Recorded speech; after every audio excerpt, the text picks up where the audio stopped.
The gap right there, that piece that some people may not connect is seeing the opportunity. It's in the worst of situations, in the whatever feels like it's, oh my God, this can't get any worse.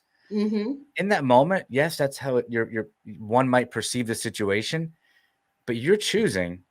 Look, it is what it is. I'm choosing to see the opportunity, and I'm choosing to Exactly. remind myself to be grateful and see that there is this isn't going to be the end of what this is the beginning of something, or this is just a moment in time, or however you choose to see it. But I don't want anybody who's watching this to skip over this fact. You're telling me that this is one of the secrets is that seeing the opportunity in the face of fear, in the face of being worried or uncertain or Or failure. failure, Mm-hmm. recognize the opportunity even when you're about to fail or you have failed.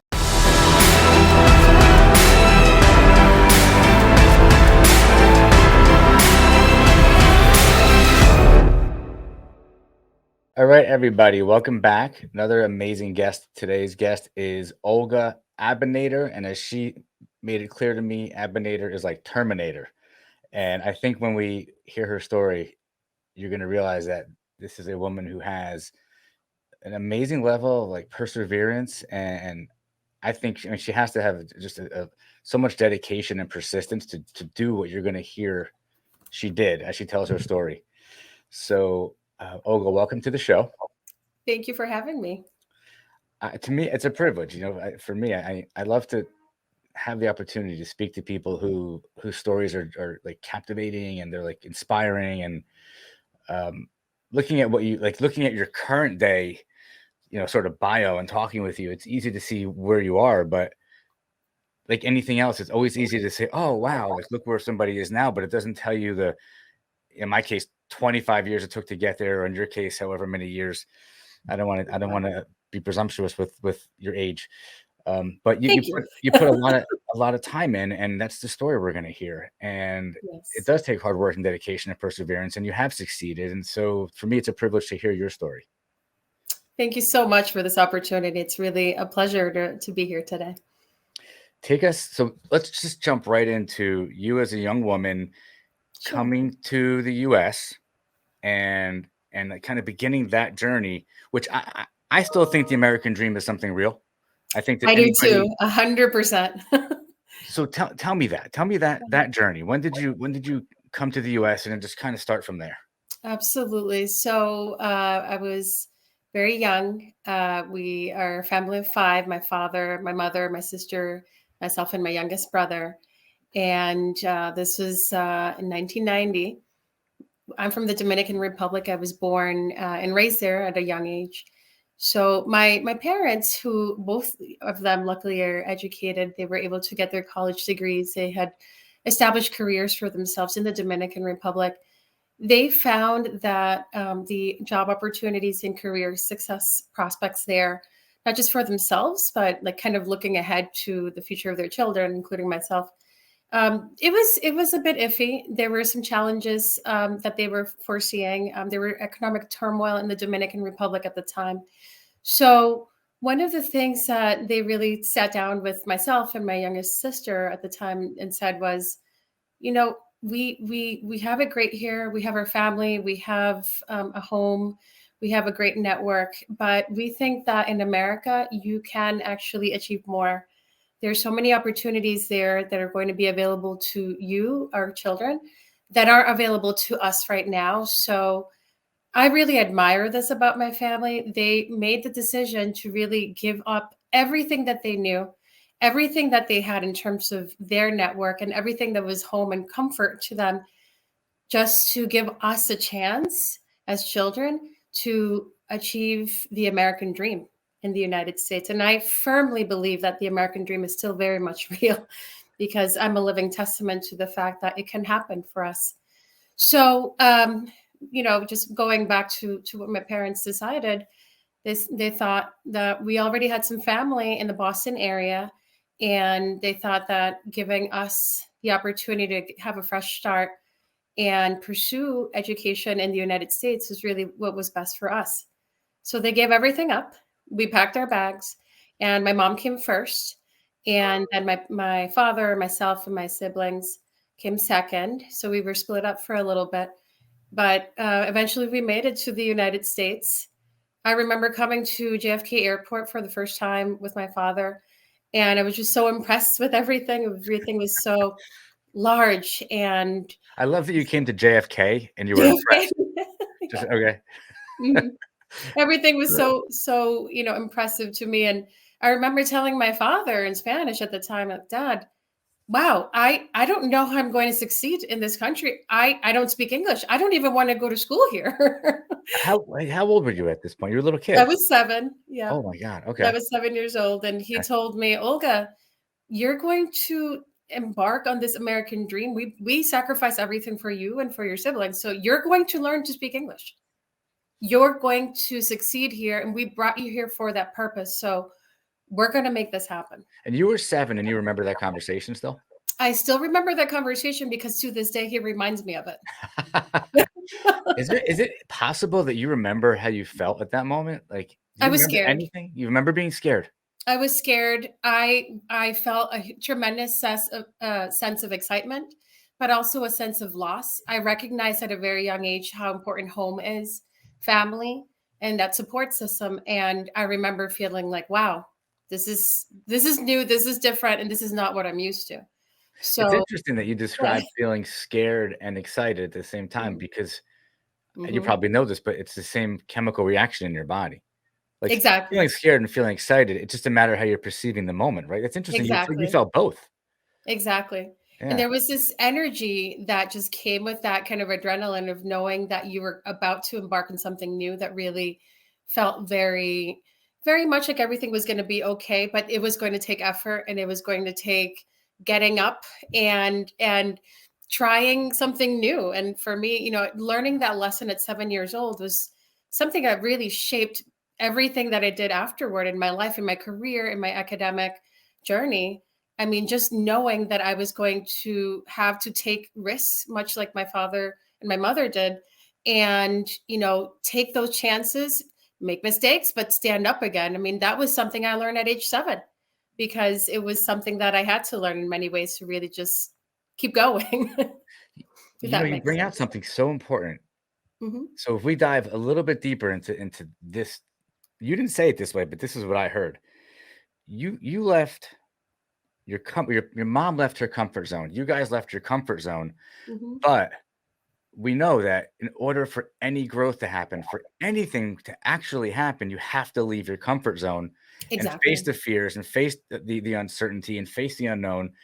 And so, like, I don't want to glaze over that because you learned that at 7 years old, as you pointed out, your parents knew it, which is Hmm. amazing because wherever they, learned that, they passed that on to you, and you're going to pass that on, I'm sure, to either the next generation in your family or to just people that you speak to. Absolutely. That might be one of the most valuable things you could ever pass on to somebody is be comfortable being uncomfortable Exactly right. to Exactly right. experience the growth and to have the dream. Do me a favor. I want to fill in the middle of the story, but first I want to go to the other opposite end. Share what you're doing now, and Hmm. then from there, then we'll start filling in the middle. Perfect. We got the beginning. Give me the end. So currently, I am the director of environmental review and land use planning at Matrix New World Engineering. And Matrix is a woman owned company. That's very important to me. That was founded 30 years ago that focuses on solving the nation's climate change issues and crises. So we focus on renewable energy problems, remedial technologies, permitting, environmental review, public outreach, infrastructure projects, clean energy, and now more recently, environmental social governance, or ESG for short, and digital solutions to create efficiencies for companies and clients looking to expand or embark on their sustainability journeys. So we do quite a lot, and our team of scientists and consultants and engineers have a broad range of expertise to help our clients really tackle the challenges that they're facing. If you just said this and I missed it, my apologies. But your role there is what? Director of environmental review and land Okay. use planning And and just tell me, ESG lead. I'm doing this for a reason. Tell me you have a very good education. Give me, Yes. tell me what you tell me. Give me your background real quick. Your education. Okay. I'm a product of the public school system in Massachusetts. I'm very proud of that. I went to college at Brown University, and I have my master's degree from Harvard University. Okay. The reason I asked you to do that is because the story you started out telling about a 7-year-old that couldn't speak English, Yes, and what you just said is that is right. That's it's amazing, right? And as you were rattling off everything that you do where you are, it's like, wow, she didn't speak English like when she was 7 years old. And um, so now let's fill in the blank. Okay, it's very cool. Like now we know who you are, where you are. You're doing some amazing stuff. You have an amazing education. Go back to being 7. You come into the country. You don't speak English, and we know that you're in a situation where your parents are forcing you to grow. They're forcing you absolutely. to the cool thing is they're there, it sounds like, supporting you, right? I mean, obviously they're very involved, and that's a big part of the conversation, right? The big part of the story is my family. First of all, just backtracking to our time in the Dominican Republic, I have an aunt who's an architect. I have a great uncle who's now passed away, who is a real estate developer. And my father and my mother are both college educated. And for me, seeing that there were successful people in my family, especially women who were strong, who were achieving results in their careers, that's something that also was really inspiring for me. Because in the end, when you see someone who looks like you, who sounds like you, who is part of your family, and who has succeeded in their profession, it really tells you a message at a very young age. It leaves an impression that if they can do it, that you can too. So, part of what I find really important today in my role at Matrix and in my time as I volunteer for different organizations is just how important representation is.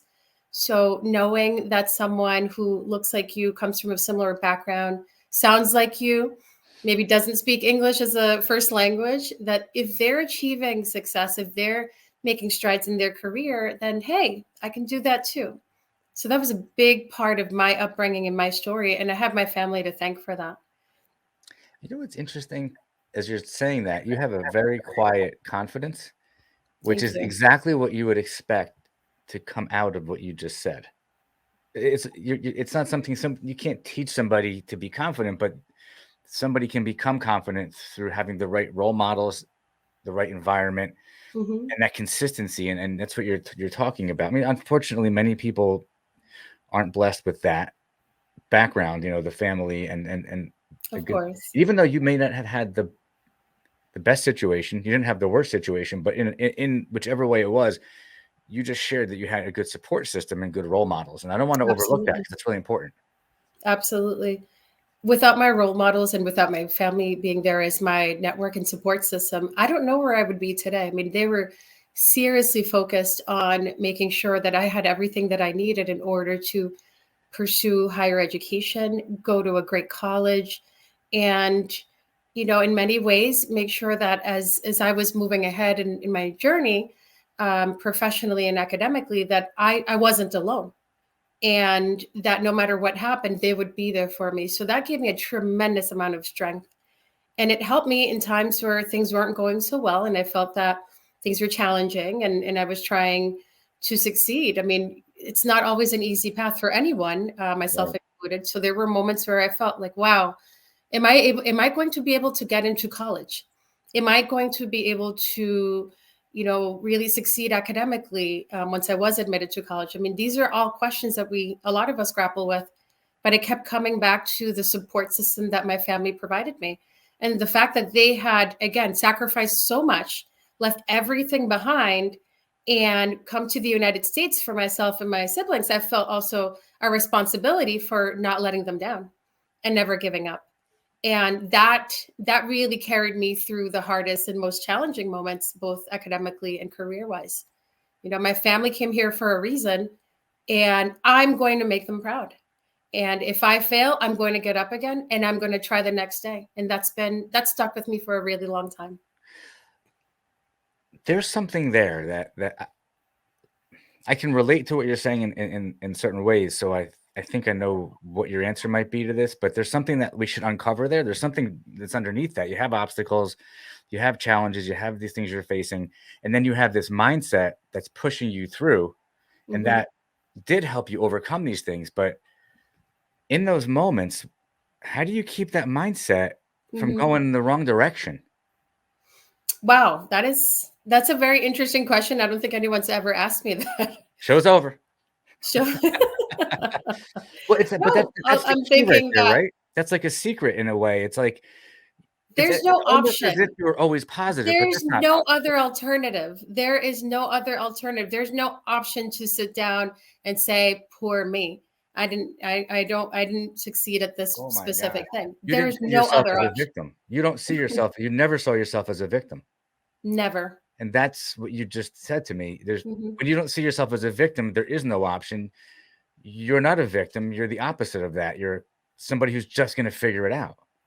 I have the opportunity to live and work in one of the best countries in the world. And to me, not only does that not make me a victim, but it makes me someone who's incredibly privileged. So I don't take that for granted. Nothing is perfect anywhere, but again, the fact that my family made the decision to give us this chance was something that I took very seriously.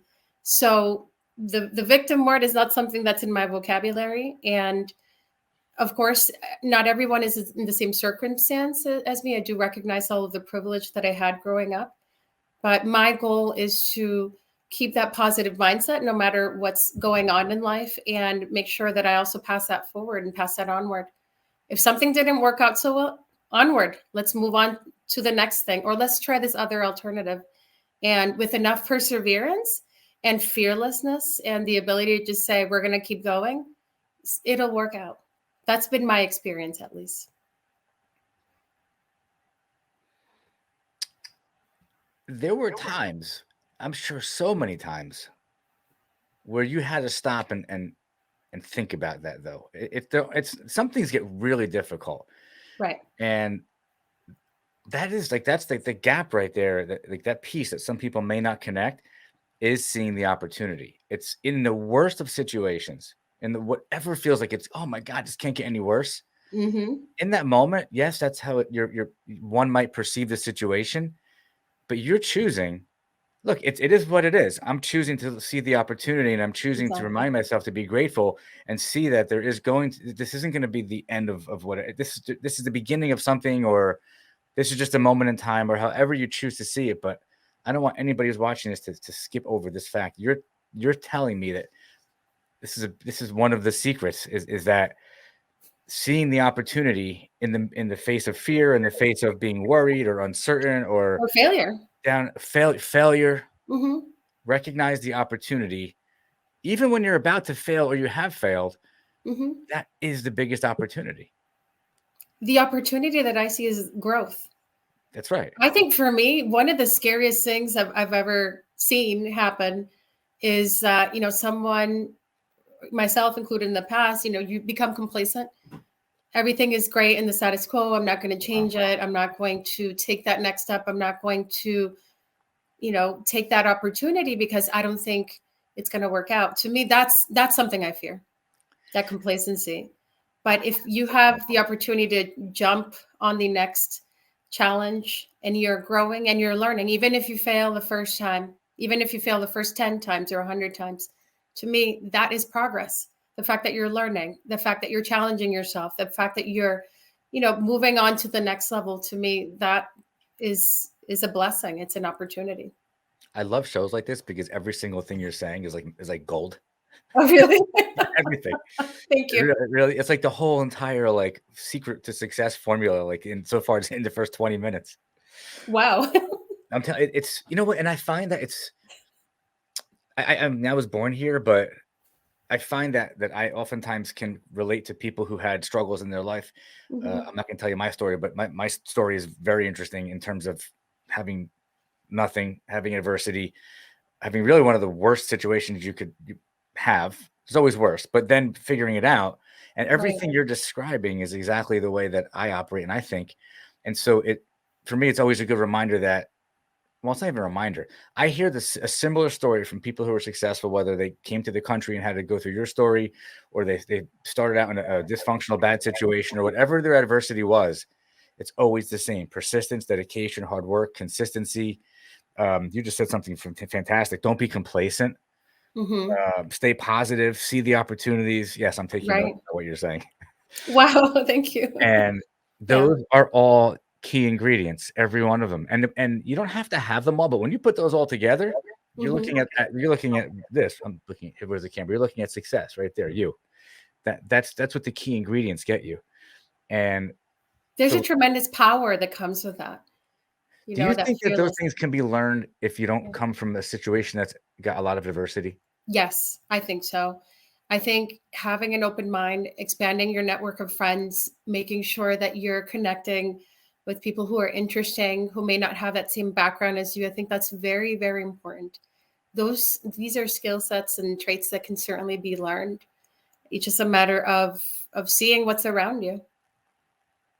Which means you have to be it goes back to seeing the opportunity, but then you have to actually have a pause. You have to have an awareness. Because if you're Exactly. not looking for it, it could be right there. You're not going to see it, True. you Yes. know? Um, where so aside from like coming to the country and not speaking the language, Yeah. were there some things that were just so difficult that you were like, "Oh god, how I am I have a going to get list through of this?" them. What comes to your mind? Like maybe there's a lesson in there, like what almost actual failure, a failure that you were like, "Oh my god, I can't believe Mhm. this is happening to me." So, I mean, there's a lot to say here. I think when I was in high school, I really embarked on a lot of the most challenging courses. I took the advanced placement, and I really took on a lot, thinking, yes, I'm going to be able to accomplish this. But I remember just how difficult it was to keep up with all of my studies, keep up with all of my extracurricular activities, stay up late studying for those, difficult chemistry exams. And there were a lot of times that I'd come home, in tears saying, Mom, Dad, I wasn't able to succeed in this particular, class. And, I feel like I've failed here. What do I do? And once again, it was something where they taught me from the beginning, Olga, you are fortunate to be in this country. If you decided that this was something that's going to be so devastating, then what happens next? Do you think that life doesn't move on? Let's move on. Let's tackle the next assignment and go from there. But more broadly, when my family came to the United States, we had very little. We had our family of five. We moved in with my grandmother in an apartment with two bedrooms, and we barely knew the language as a family. My mother, who's an economist, couldn't work here because she had to take care of the three kids and manage everything else. So we struggled in many ways, kind of like what you hear with the immigrant story. Yeah, yeah. So my father said, well, I have a skill set in computers, and I'm going to open a small business where I'm going to educate my fellow Dominicans and immigrants in how to get ahead.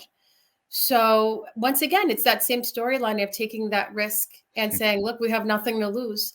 Let's create something that can bring our family to the level that we need from a financial perspective, from a stability perspective.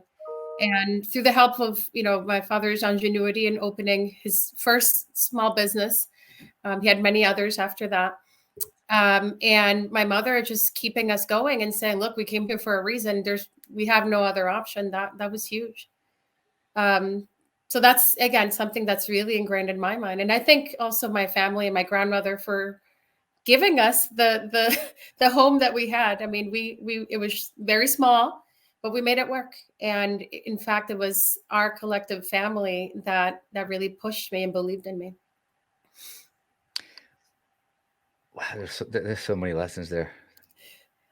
There's So, other so many other lessons challenges there. that we encountered as well. The There was mindset though, you just yeah, you're talking, everything you're saying, yeah, it sounds so your parents are well, your mom has a is your parents are educated they are. beyond high school. They're So college educated. they come to the country and so they have to do exactly what they have to do what they're telling you to do, which is actually, in essence, I wrote down the word creativity. Like, Yes. you had to think outside the box, be creative while maintaining a positive mindset, while setting a good example for the children, and that's that's important. Like, the fact that they did that, Hmm. I'm thinking to myself, like, how many people don't have the ability, even today, to be creative, and how much of a disability that is. Do you know what I mean by that? Like, when you lack Yeah. creativity, I don't mean, like, artistic. I mean Right. critical thinking and, like, the Thinking ability outside the to box. reason, you know? Right. And it's like you learn that as a part of survival. A part of survival. Exactly. So it's beyond a lesson, and I can relate to this, it's the only thing you know. It's the only thing we know. Is it hard to teach somebody something like that? Because you went through something that was ingrained in you, like going through boot camp, right? Exactly. Versus teaching somebody, like, we're saying all these words, so what we're doing right now is having a conversation about that's, like, intellectual, right? It's like these are the Yes. words and these are the lessons, but to Right. feel these things and to embody them and to be them, There's nothing like experience as a you need to teacher. experience them. There's nothing like the experience, the fear, the excitement, Yeah, all of those emotions coming at once. But one way that I think has been successful in passing on those lessons is demonstrating that persevering in the face of fear, in the face of loss, in the face of challenges, and taking that risk. I mean, just demonstrating those behaviors over and over again can also be a way of teaching and passing on those lessons to the next generation. My son's 5 years old. He has not, and hopefully will not, have to experience some of the challenges that we face as a family. Again, coming to a new country and starting from scratch. But to him, I demonstrate those behaviors of when he has a setback, he's going to try again the next day. When mommy has a setback, she's going to try again the next day. And what I tell him every day is that in this family, we do not give up. that's how you create a winner. I mean, it's a winning mentality, but it's a winning mentality, like, A mentality. in the face Mhm. of adversity, as he gets older, Right. he won't actually have the pathway to go to the negative place. I mean, it won't even exist. I hope so. I Um, hope so. there was something that actually I read in something you sent me, which was about imposter syndrome, Absolutely. and it's something that I think we should talk about because I mean, how many people can relate to Mhm. imposter syndrome? Sure. I think everybody can. I mean, and if anybody couldn't, maybe it's just because they don't understand what it means. What does it mean? What is imposter syndrome? It means that you feel like you're not good enough, like you don't fit in, like everyone else knows something that you don't, and somehow you are where you are. So it's a lack of self-esteem in your current setting. At least that's how I define imposter syndrome. And it's something I've had to experience in almost every aspect of my academic and career journey. And for sure, imposter syndrome is very real. Oh, it for sure is real. Isn't it also isn't it also that you feel like you're trying to be something you're not, even though you actually are? Yeah, in some ways, you That could make say I don't know that. if I said it right. Like, I've had Um, people that have worked for me in yeah. my company who have actually shared with me that they feel like they've had imposter syndrome, and for them, it's I own a technology services company, so a lot of times you have to kinda sell yourself as a little more than you are to get the job, which actually maybe it's the truth for almost any job, right? You want that salary, and so you're kind of embellishing a little bit, but then you actually have to do it. So it's one thing to be it in your mind, but then you have to actually do it. And then I've Right. had people that work for me say they have imposter syndrome. Like, they believe that they are this, like, highly skilled engineer and they're pretending to be, but in reality, they're not. It's only in their mind. And then they have to actually catch up with the reality. They got to work, they got to study, they got to be the person. Is that another way to look at what it is? I think so, yes. Yeah. But there's a way to overcome that too. It comes with experience. It comes with finding your mentor, finding your sponsor at work or outside of work, depending on what your circumstance is. And remembering that on day one, you're not going to have every answer. You're not going to have that, perfect expertise, but that it comes with time. And again, it all ties back to never giving up. it And believing in yourself. Everything you're saying comes back to believing in yourself. Hmm. Even the imposter syndrome. It's funny the way you explained it was really, really like intelligent. My way was sort of like the basic way of explaining what it means to, I think, the average person. But they kind of meet in the middle. It's like it really ultimately is a confidence thing, and you may feel like you have imposter syndrome, and or maybe you don't. Like maybe it's not even true. It's like it's almost like that lack of confidence. Hmm. Who am I? And am I really this guy person, or am I faking it, Can or I do this? can I do Hmm. this? Hmm. And it does come to a point where you do kind of settle into it, as you say, by doing it, by developing the confidence through action. Through And action. all of a sudden, it kind of dissipates. Doesn't that thought just go away? It Because goes you grow away. into it. It goes away. Yeah. And if you think about a lot of the entrepreneurs and business people, I mean, Dennis Petrocelli and Jane Warren, the owners of our company at Matrix, I mean, I'm sure at some point in their minds, this crossed their mind. Wow, can we achieve this? Can we form this successful company that tackles, climate change issues? And at some point, you're going to have to just take that chance and believe in yourself that it'll work out okay. And it's by doing and trying and challenging yourself to take those calculated risks that the imposter syndrome will go away. Y Your journey is extremely inspiring. When you look at yourself, though, and you look at your own journey, what do you find most inspiring about your own life, about yourself? That's a really interesting question. For me, what I find inspiring is that a little girl who didn't speak English from the Dominican Republic leveraged her family, her support system, and her network, and somehow found a way to succeed at school, to get good grades, to apply to as many colleges as she could, and higher education gave her a chance. She got into Brown, she got into Harvard. She did the best that she could there, and then she searched for career opportunities. And at every moment where she questioned herself, she didn't give up. So she ended up leading at a woman owned company that's helping solve some of the nation's climate change crises. And if that little girl from Dominican Republic can have that career trajectory and that story, then I can only imagine all of those other little girls can do the same. That's such a great message. I don't want to skip over something that's very important. Like you are a leader in your industry. Like what you're doing, what you contribute, and what the end result is going to be from what you guys are doing. We should talk about that. Okay. Um, and I'm going to actually ask you to lead me on that because it's a lot of this for me is learning experience as you're about to tell us what you guys are doing and what you're doing. Sure. So you're a leader, you're in this industry. What should I know? Like, what is the average person who doesn't know anything about what you do? What should I know? Wow. Well, that's a very loaded question because we do a lot.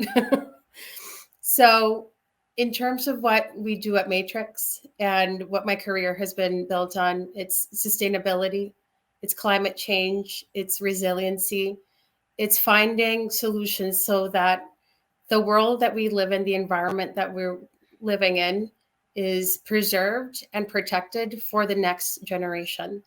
So we do a lot in terms of what Matrix provides as different disciplines and services.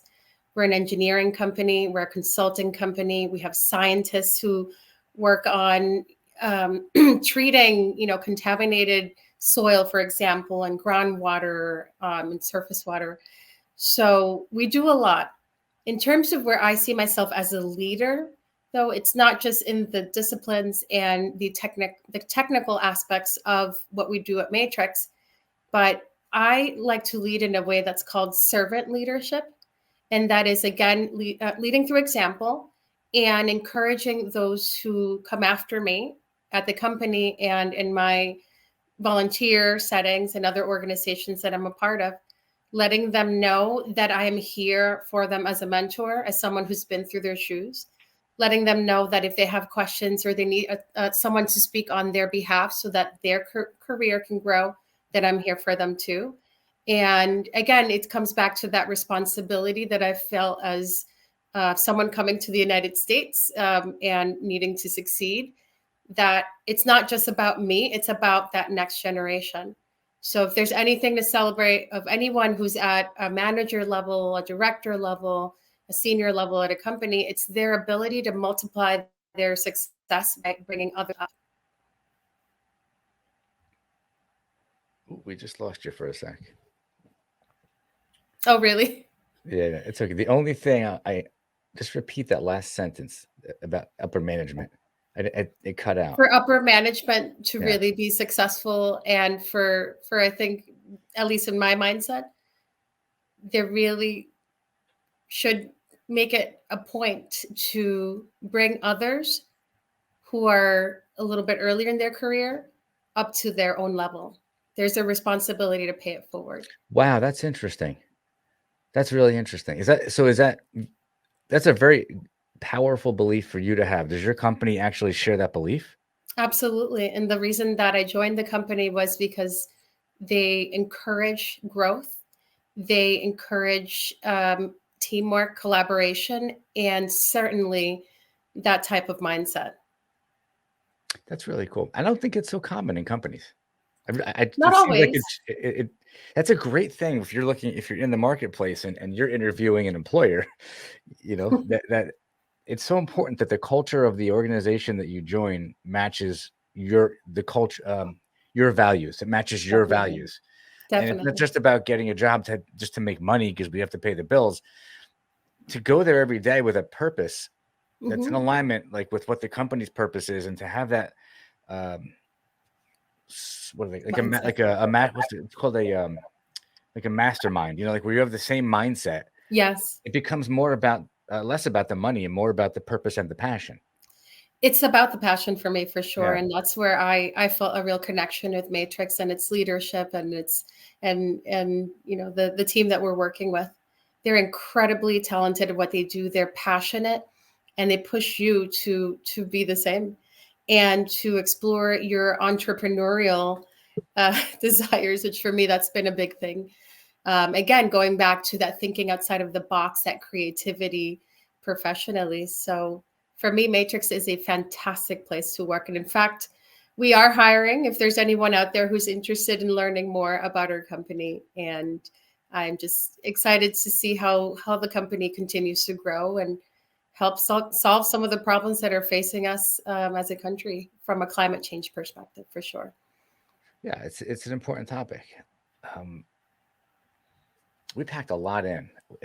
We packed a lot in in a short period of time. We we talked about creativity, not being complacent, mindset, thinking about the importance of role models and seeing opportunities. Like it's interesting at such a young age that you've packed so much experience and so many life lessons into into such a short period of time. And you're a young lady, and to be able to share that as a teacher and as a mentor, it's pretty powerful. I mean, and you speak of these things really as if you are just meant to kind of spread the word. Very soft, very confident, and very like you're just very clear. Like you just know this is true. The thing is that everything you're saying is true. I believe it. It's true. It is true. It's true for anybody I've ever spoken to or interviewed or come across who has success. And I don't just mean money, I mean the whole thing. And so like I said at the beginning, it's a privilege for me to have you on the show. And when I learned about you and learned about what you're doing, like I was looking forward to it. Thank you. So actually I was expecting to have a good time, but I had a really good time. I appreciate that. But I think we also had a little fun with the technical issues in the beginning, which was kind of comical. I'm glad you had a sense of humor about that part because it was With funny our to me fault. too. Is there anything that you want to share if you want to have anybody be able to follow you on social media or Yes, contact you for anything? Like you want to put that out there? It's up to you. I do. Yes. We're Matrix New World Engineering, and our website is www.mnwe.com. You can also find us on Instagram, Facebook, and LinkedIn. Just look up Matrix New World Engineering, and I look forward to connecting with you. That's awesome. At the end of every show, I have the privilege of telling everybody what or sharing this message, and I'm always hopeful that the guest falls into this category, but be humble, hustle, and do the work. That's how you reach your Exactly. potential. And thank you for making that true for this show again. That's the message. And you're humble, you hustle, you do the work, and everything else we talked about. So it was a privilege. I really appreciate you being on here. My pleasure, and it's a privilege to be here today.